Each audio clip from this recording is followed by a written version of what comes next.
Hello and welcome to Kitco Mining with me, Paul Harris, here in Dawson, in Yukon in Canada at the Yukon Mining Investment Conference. Today we're joined by Doug Eaton, President and CEO of Strategic Minerals. Good morning, Doug. Good morning. I think you're a name that's quite a lot of our followers are unaware of, so let's start off with a simple question. Who are you and what do you do? Okay, Strategic Metals is a project generator. We focus primarily on Yukon, but we have interests through shares in other companies across a number of other jurisdictions as well. We're probably the largest landholder still in Yukon territory. We've got 96 active projects and a number of royalty interests as well. Okay, so what makes you different from a lot of other companies? Well, first of all, we're not focusing on any one project. Because we're a project generator, we like to manage our risk by optioning or selling projects that we've acquired, usually by staking, to other explorers who then take on the more expensive costs of advanced exploration. Usually we try to retain, in any transaction, either retain a very large equity interest, large share interest in the company that acquired the ground, and in almost all cases a royalty as well. So we're protected in the short term, mid-term, and long term by this other company's success. Okay, with the success that Yukon territory has achieved in recent years in mining, in exploration, bringing mines on stream, discoveries, does that make it a bit harder for you to sort of get ground and get that competitive advantage? It's tough to acquire new ground in many cases because obviously people are out there looking. But Yukon regionally was explored fairly well back starting in the 1970s and right up into the 2000s. We acquired most of our ground during the downturn in the early 2000s and then again in 2008, 2009.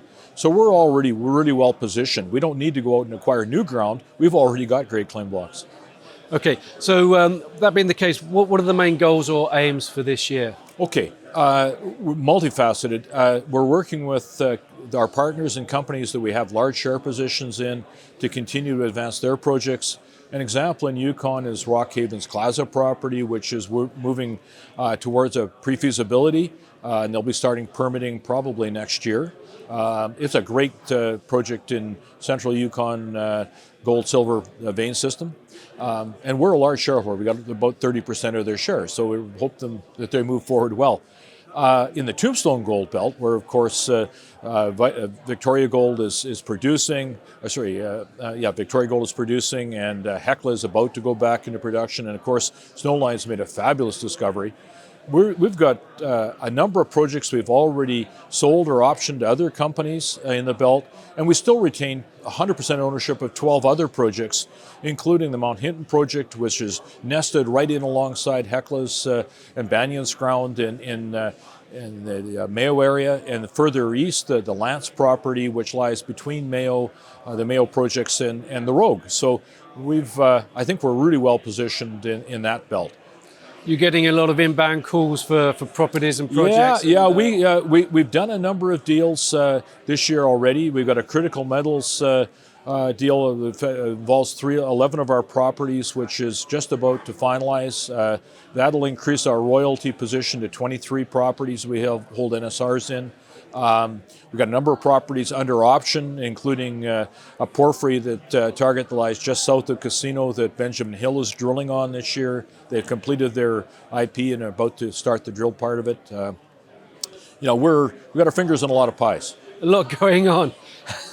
Doug Eaton, President and CEO of Strategic Metals, thank you very much for joining us. You're very welcome, thank you. And stay tuned to Kitco Mining for more from the Yukon Mining Investment Conference.